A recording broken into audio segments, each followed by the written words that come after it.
Thank you very much, all. Fascinating topic, in many ways culmination not just of this conference, but also of so many of the headlines that we've been reading over the past years. This notion that we have moved into a new global order that will be defined by fundamental competition between major powers.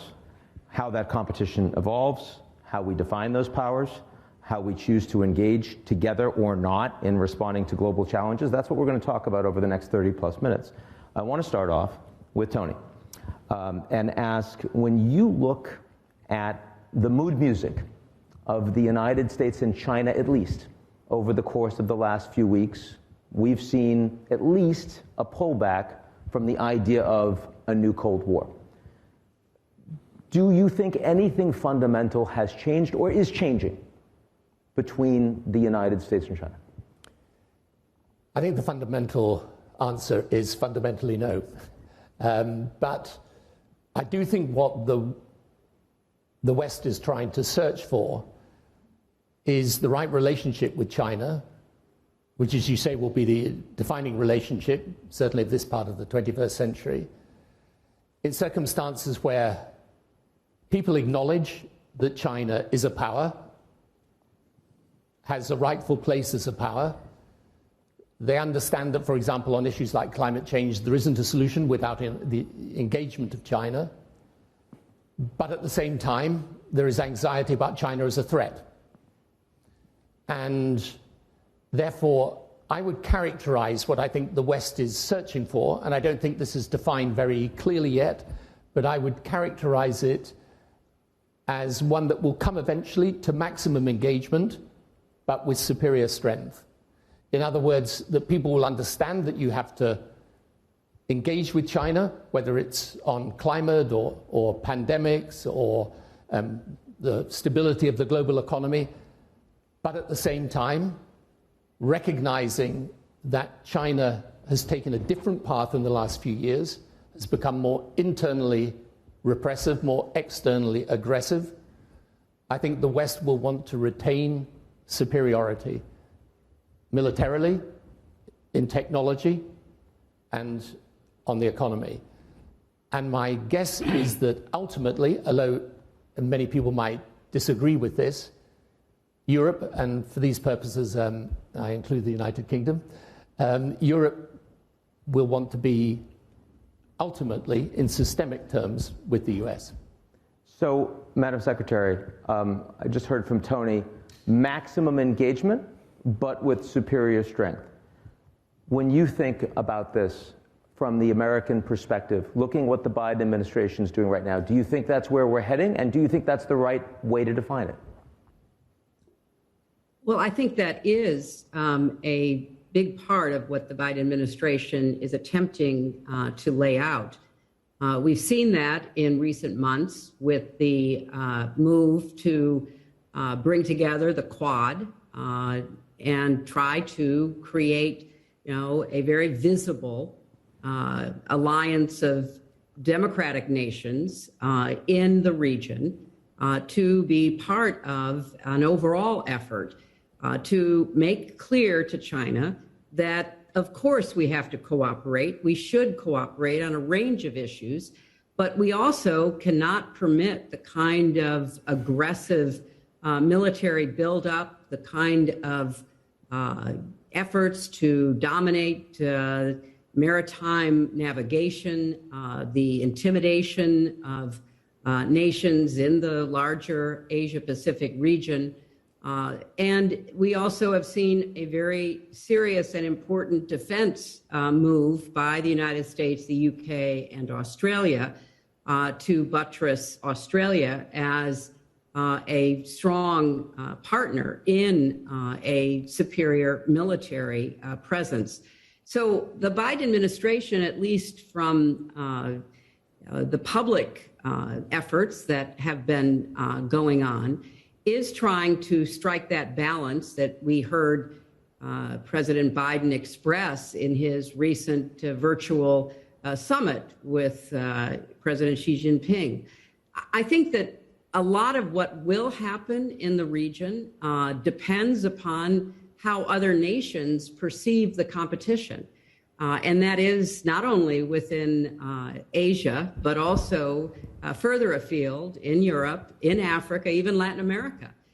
Because other nations will also have to make the determination as to how they engage in cooperation with China, cooperation with the United States and our allies, and how they maximize their own interests in the midst of this very clear and growing competition between the United States and China. Thank you. So, Jay, we've heard from a lot of people, a lot of countries around the world that the United States is inconsistent. We don't know if we can count on them. We don't know what their Asia policy looks like. Haven't heard that from India. Mm-hmm. From the Indian perspective, the relationship with the United States has been getting stronger under the last 2 administrations. Last 5. I mean, no question. But I mean, since we've been talking about great power competition. So I'm wondering, from where you sit today, do you see the U.S.-China relationship as fundamentally more problematic today? Do you think the United States is a more comfortable partner for India, a partner you can rely on more? Okay, look, let me give you a somewhat structural answer. I think there's no question that the United States has been strategically contracting for some time. Don't confuse it with the decline of the United States. I think that's ridiculous. But relatively and absolutely, American power, American influence is not what it used to be. It's also clear China has been expanding, but China, the nature of China, the manner of its growing influence is very different from the United States. And we don't have a situation where China necessarily replaces the United States. Now, while it's natural to think of China, US-China as the overarching happening, the fact is there are also a lot of other countries, including India, but not just India, which have come much more into play. There's been a rebalancing in the world. I think different countries have different weightages.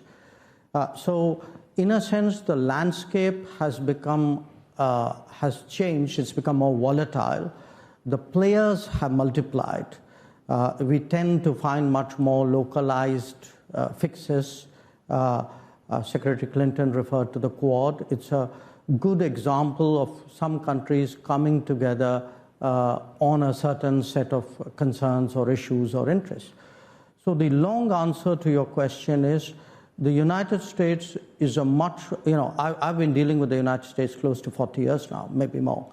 And the United States is today a much more a flexible partner, much more open to ideas, suggestions, working arrangements than in the past.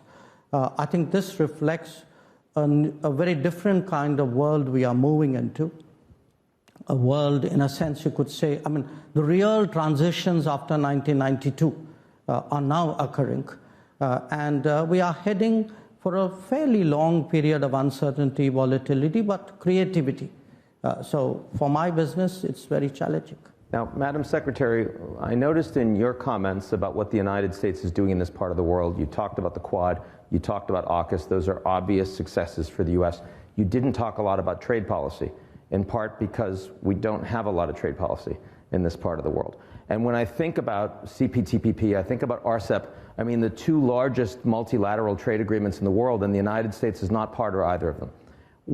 How much of a problem is that? Again, I know when you were Secretary of State, you were tried to move in a very different direction, but how much of a hole is that? And how do you think in this domestic and international environment we should try to address it? Ian, that's a really important question. And I probably would have answered it differently a few years ago than I'm about to answer it tonight, because I think circumstances have changed rather significantantly. What I think we're going to be seeing as we are now and have ever since the eruption of the pandemic is nations, particularly the United States, but others as well, are going to be really focusing inward on their own internal production and manufacturing base for all kinds of necessities. The problems with the supply chain that has been revealed, first with the difficulties getting PPE during the pandemic, now with the backlog of practically everything with container ships, backed up as they are, certainly at American ports, means there's going to be increasing pressure internally in the United States to be more self-sufficient when it comes to certain necessities. Now, obviously, we're going to continue to be a trading nation, and it would be in our interests to take a hard look at how best to maximize this rather interesting development of how we make sure we have adequate supply within our own country, within our own hemisphere, for example, that is not dependent upon long-haul trade, not dependent upon whatever decision might be made or whatever economic shock might occur inside China, but also, again, going back to this idea of balancing, and sometimes balancing what used to be contradictory impulses, so that we are engaged in trade, both in a positive way, but also in a way that tries to make greater advantage for the United States, for our allies, in setting up new supply chains, in looking at new kinds of relationships.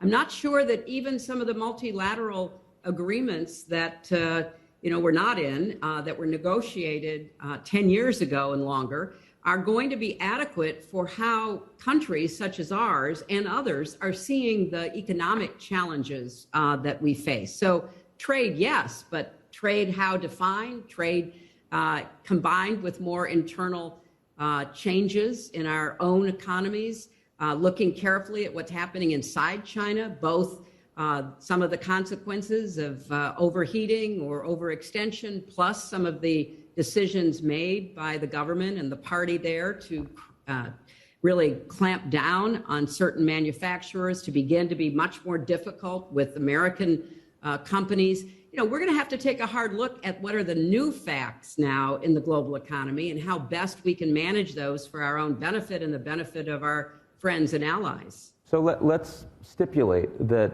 Secretary Clinton's views have evolved on U.S. and trade in this region and globally. We haven't talked much about Europe yet. I want to bring Europe in now. The United States, from a military lens and national security lens, dominant player still around the Pacific. With the exception of the UK and France, the Europeans see it very, very different. How do you think the Europeans play a role with the United States and not with the United States vis-a-vis China? Where is that now, and where do you think it's evolving? Well, I think Europe at a very fundamental level is going to want to stay with the United States. And I think Europe will not want to be seen or want to start navigating between China and the US as if they were equidistant. But I think, Hillary made a really important point here, and I'm not sure, she can answer for herself, but I'm not sure it's so much that her views have evolved as the facts have changed. It is true that now there are certain supply chain issues that mean that you've got to look at things differently. But what I think would be a huge mistake is if the world goes protectionist, turns its back on the basic and fundamental principles of open trade, which are a good thing. I mean, if you take Britain, for example, having come out of the European Union, I don't want to revisit whether that decision was right or wrong, but the immediate consequence has been a drop of imports 15% down from Europe, exports 15% down in respect of Europe. This is not a good thing for your economy. So ultimately, I think that people will, in Europe, they'll want to be pragmatic around issues like trade. I think in terms of security, though, they will be very much with the United States. Ultimately, that's not to say that, and all nations at the moment are trying to work out how do we keep the relationship with China without offending the United States. Every place you go, the leadership will say tell me how to get out of this one, basically. But what I say to them is, it may seem contradictory to have this idea that, you know, there is a degree of confrontation because of some of the things that China's doing, at the same time as you have this space for cooperation. But in the end, you're just trying to make sense of reality. And I think the best way to look at it is that when you get to really deep relationships, you know, relationships that go, as I say, systemically, they're about the actual institutions of countries. I can't see the UK, for example, or any of the leading European nations departing from that American alliance. I think what will be really interesting in time is to see how our relations in Europe, UK's relations also with India, evolve and develop.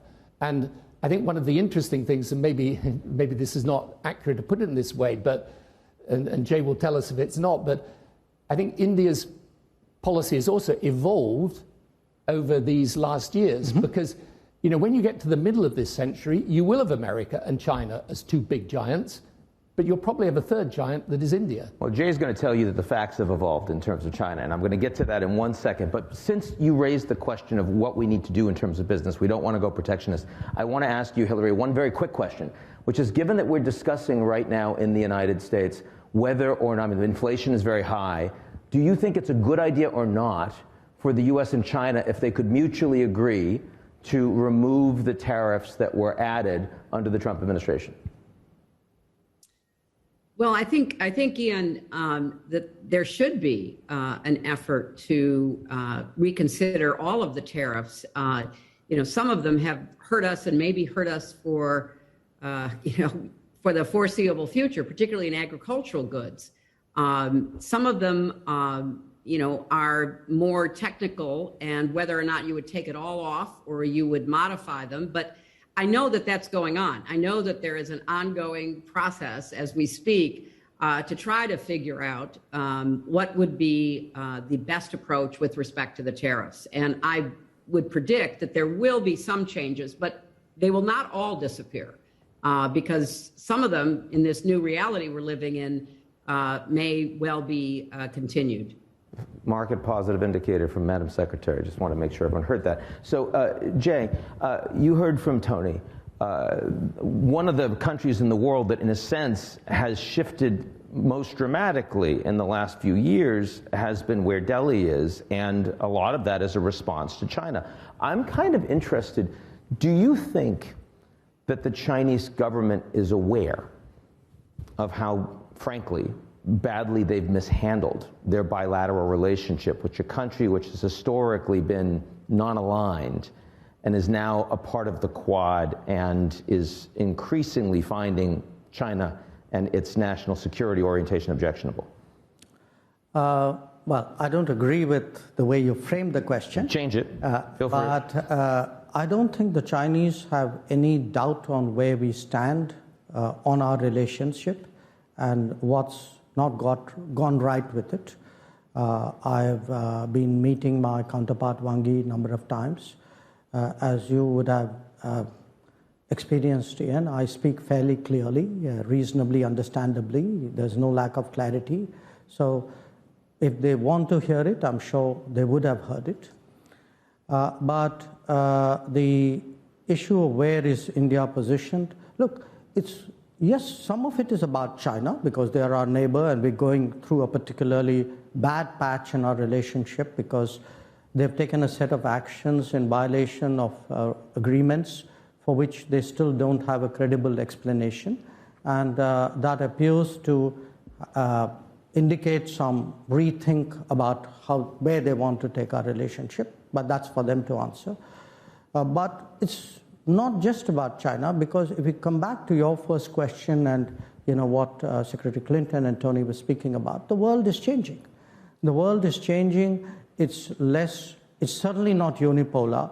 It's not really bipolar either. I mean, there are many more players. So a lot of what we are doing in terms of repositioning, working with countries in, you know, the term we all like to use as multipolar world, is really, in a sense, it's a kind of partly a hedging strategy, partly autonomous partnerships, often very issue-based, so you work with different countries on different sets of issues. And my sense is the last 2 years have accelerated that trend, because what the COVID has done is it's called into question the old model of globalization. So we are moving from a sort of just-in-time globalization to a just-in-case globalization. Countries are willing to pay additional costs for a greater sense of security. We all want more reliable, more resilient supply chains. We want more options. I mean, many of us, and we were in touch during that period, went through very difficult issues. It could have been on health. It could have been even in some cases on food. So we are actually at multiple levels in a very, very complex transition. The transition, some of it is with the rise and fall and the rebalancing of powers. Some of it is many more players. Some of it is our concept of what is national security has changed. We think much more of economic security, much more of health security, much more of digital security. The need, in the old days, it didn't matter to us beyond a point what your domestic system was. Today, issues of trust and transparency are much more relevant in a data-driven world. So it does matter to me what the character of my partner is, who I partner with.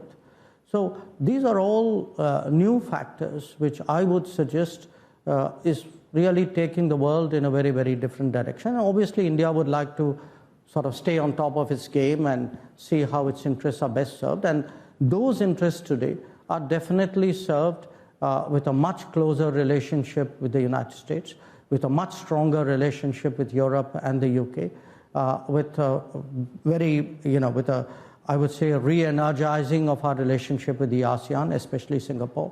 So all of that is happening.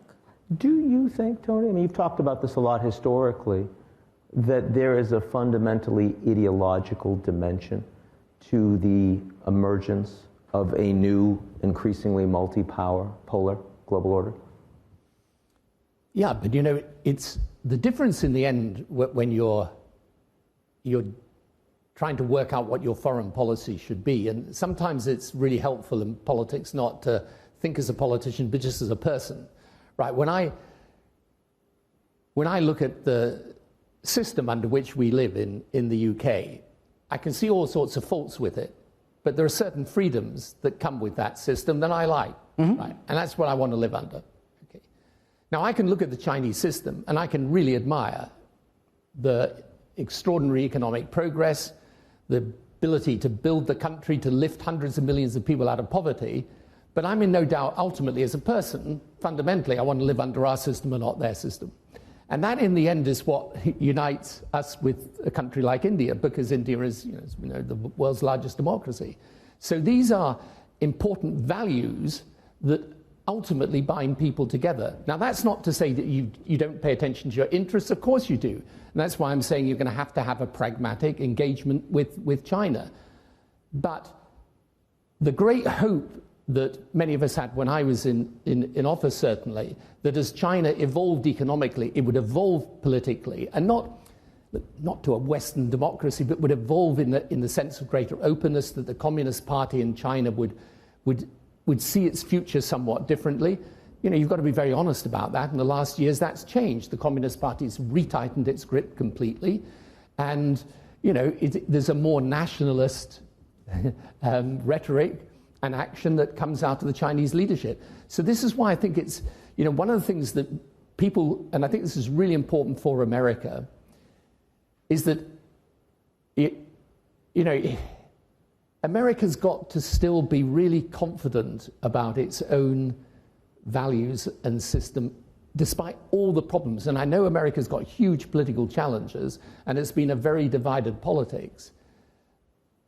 And I hope that in time that politics can come back together, because the world needs a more unified American political system, because it needs a more consistent American policy. But in the end, let's never forget, it's a great test of a country. Are people trying to get into it or out of it?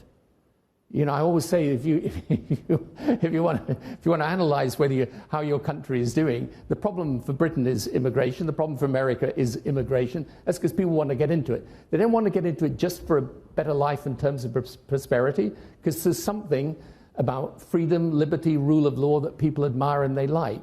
So this is why I think that in the end, with all of this, it requires a lot of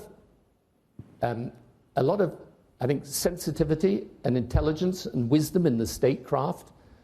But the way I see this century unfolding is ultimately being able to strengthen the alliance of those countries, America, Europe, and I would include India in this, Japan, obviously, and the democracies of the world, recognizing that there is something profound they have in common, that whilst we have to deal with the rise of China and engage with it in the way that I've described, we shouldn't forget that that underlying value system is important, it unifies us, and it's worth standing up for. So we're thirds of the way through here, and we haven't brought up Russia at all. And I want to do that now, in part because of the ideological point that we just discussed. It's not a democracy. Another country that we thought after 91 might become one certainly hasn't. But also because we just had Dr. Kissinger joining us, and he's someone who still says pretty strongly that the Americans need to engage more with the Russians because they're going to have problems with China long term. Hillary, do you think, I mean, you're someone that tried to engage the Russians for quite a while, and it's been challenging. Do you think that beyond the Biden meeting with Putin in Geneva, that there is more strategically that the Americans should try to be doing realistically with Putin in this Kremlin? Or at this point, is it just stabilize the relationship and move on?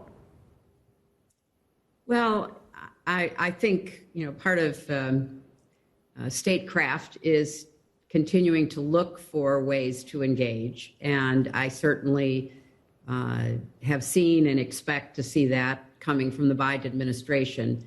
But I have heard for years that, you know, Russia would become more willing to move toward the West, more willing to engage in a positive way with Europe, the UK, the US, because of problems on its border, because of the rise of China. And, you know, we haven't seen that. Instead, what we've seen is a concerted effort by Putin maybe to hug China more with the hope that it would stave off some of the potential problems that could come, especially in their Far East.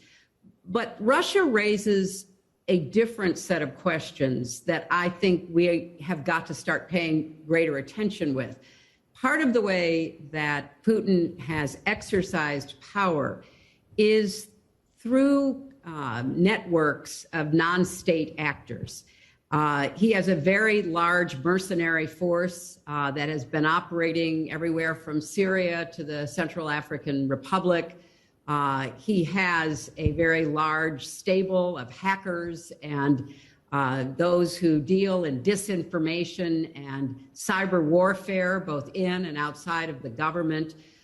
He's engaged in a lot of asymmetric power moves. And I think one of the areas that nation states have got to pay greater attention to is the rise of these asymmetric power centers.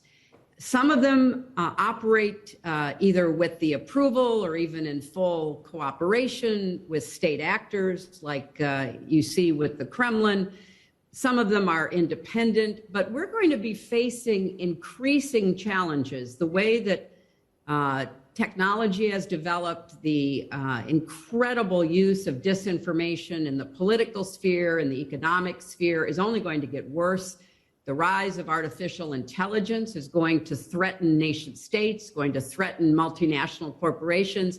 And then one more area that I hope nation states start paying greater attention to is the rise of cryptocurrency, because what looks like a very interesting and somewhat exotic effort to literally mine new coins in order to trade with them has the potential for undermining currencies, for undermining the role of the dollar as the reserve currency, for destabilizing nations, perhaps starting with small ones, but going much larger.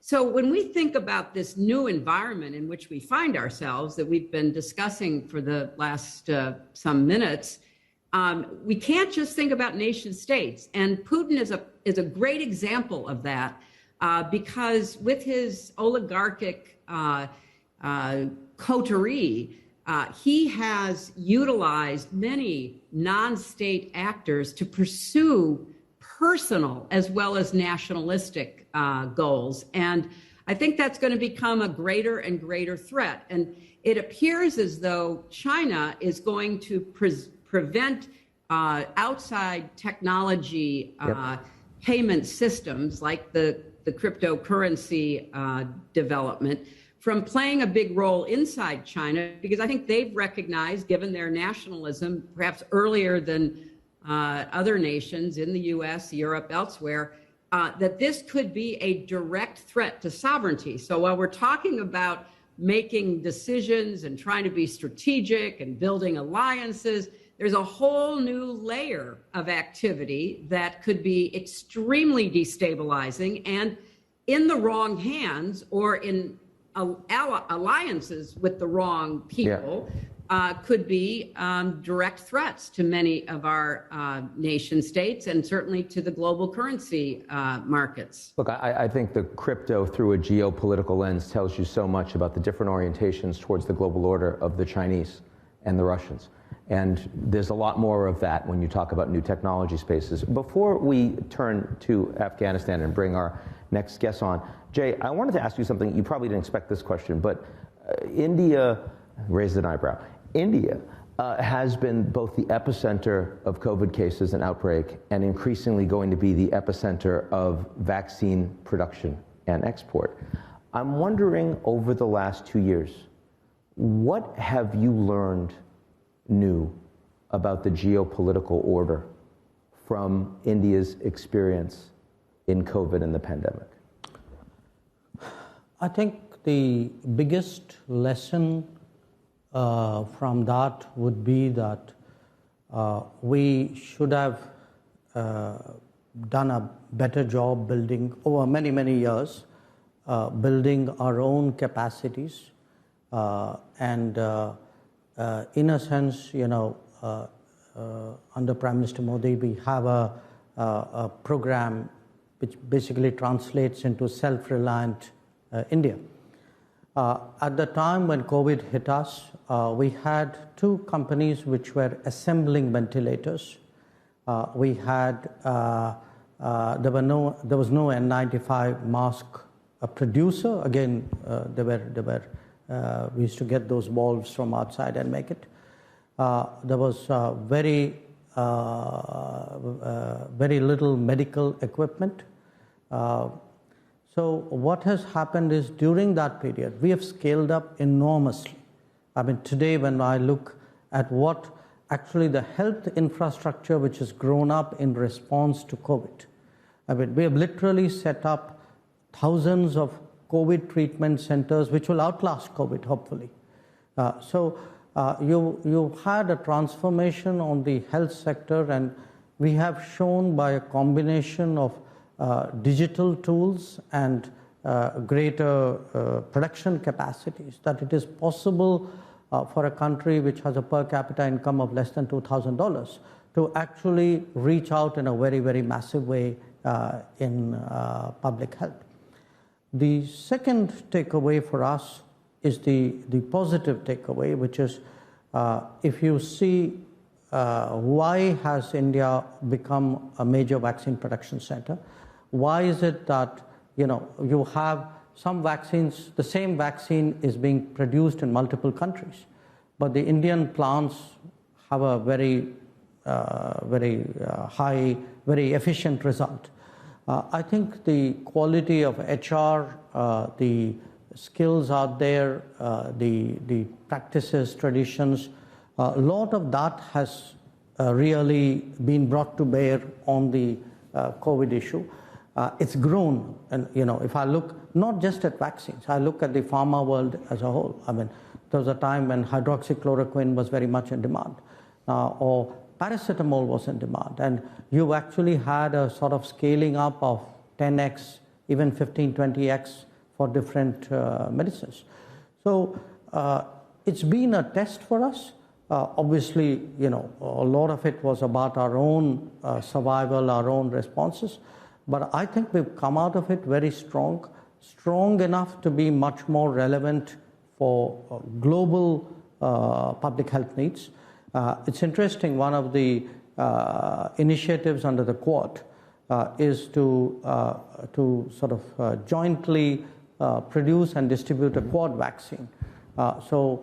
Which would be an American vaccine made in India, and the Japanese will come in with a lot of financial support, and the Australians with a lot of logistics support. Again, for me, it's both a decentralized globalization, more resilient, reliable supply chains, more trust and transparency, but also this more flexible combinations which sit down and produce solutions for particular challenges. I think it's a very good illustration of all of them. Thank you very much. And with that, I'm going to express our appreciation both to Secretary Clinton and to Minister of External Affairs Jaishankar for joining us.